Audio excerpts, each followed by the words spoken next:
The A7 III camera is a breeze once you get the hang of it. Let's go through it quickly. First up, we have the zoom settings, where you can adjust the digital zoom and zoom lever. Next is silent shooting, perfect for those situations where you need to be discreet, like at a wedding or in wildlife photography. Then there's steady shot, essential for reducing camera shake during handheld shooting.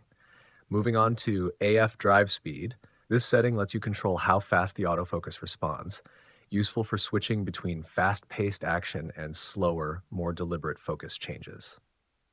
Next, we hit audio recording settings, where you can adjust the input levels if you're using an external microphone.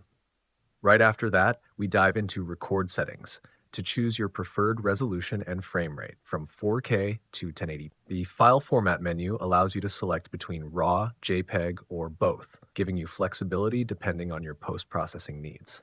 Then there's anti-flicker shoot, which helps to minimize flickering under fluorescent lights, great for indoor shoots. Face registration is up next, where you can prioritize specific faces, making sure your subjects are always in focus during portraits. Finally, let's breeze through all the menus.